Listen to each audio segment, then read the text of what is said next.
जमशेदपुर के बिष्टुपुर स्थित Michael John auditorium में 13वें राष्ट्रीय हस्तकरघा दिवस के अवसर पर भव्य समारोह का आयोजन किया गया। कार्यक्रम में झारखंड के राज्यपाल संतोष कुमार गंगवार मुख्य अतिथि के रूप में शामिल हुए। इस दौरान उन्होंने विभिन्न राज्यों से आए उत्कृष्ट बुनकरों और हस्तकरघा क्षेत्र में उल्लेखनीय योगदान देने वाले कारीगरों को सम्मानित किया। इस कार्यक्रम का आयोजन weavers development and research organisation के द्वारा किया गया।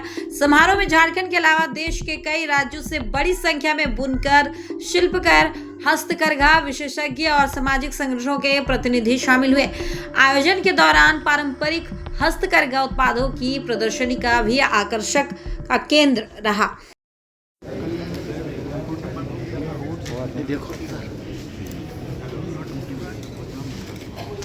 जल्दी जल्दी पढ़ो।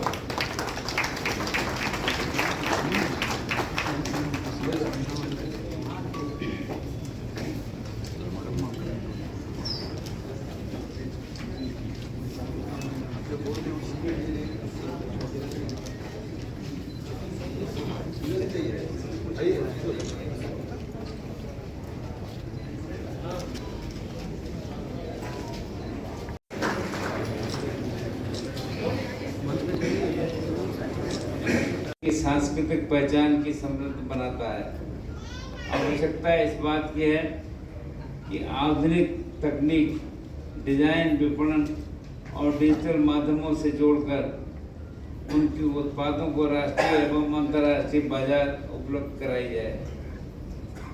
सार्वजनिक जीवन में लंबे समय तक कार्य करने के दौरान मुझे बुनकर समाज के बीच जाकर उनकी समस्याओं को निकट से समझने का, उनके हितों के लिए कार्य करने का अब मुझको अवसर मिला और मुझे प्रसन्नता है कि भारत सरकार ने मुझे वस्त्र मंत्री, टेक्सटाइल मिनिस्टर के रूप में काम करने का सौभाग्य भी प्राप्त हुआ। ये मेरे लिए विशेष है कि मेरे कार्यकाल में राष्ट्रीय हस्तकरघा दिवस मनाने की पहल प्रारंभ हुई और जिसका उद्देश्य देश के बुनकरों में श्रम, कौशल और योगदान को राष्ट्रीय स्तर पर सम्मान देना तथा हस्तकरघा क्षेत्र को नई पहचान प्रदान करना। मैं भली बात जानता हूँ कि बुनकर केवल वस्त्र नहीं बुनता, बल्कि अपने परिवारों के सपने और अपनी संस्कृति की विरासत और राष्ट्र की पहचान को भी सहेजने का काम करता है। उनकी आजीविका को मजबूत करना, उन्हें बेहतर बाजार दिलवाना, प्रशिक्षण और आधुनिक तकनीक तथा सामाजिक सुरक्षा उपलब्ध कराना हम सबकी सामूहिक जिम्मेदारी है।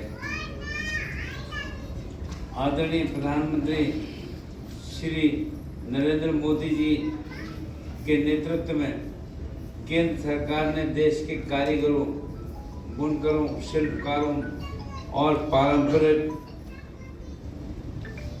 उद्योगों को मजबूत बनाने के लिए अनेक महत्वपूर्ण पहल की है।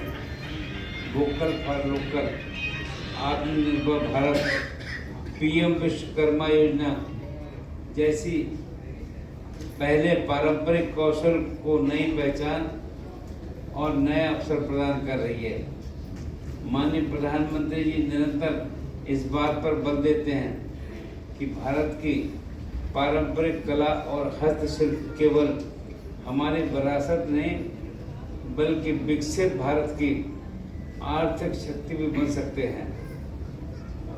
ये हम सभी का दायित्व है कि हम अपने स्थानीय उत्पादों को अपनाएं और बुनकरों के श्रम का सम्मान करने का काम करें। आज आवश्यकता केवल उत्पादन बढ़ाने की नहीं, बल्कि बुनकरों की आय बढ़ाने की भी है। इसके लिए डिजाइन, नवाचार, गुणवत्तापूर्ण उत्पादन, ई-कॉमर्स, ब्रांडिंग, कौशल उन्नयन तथा युवाओं की भागीदारी अत्यंत आवश्यक है।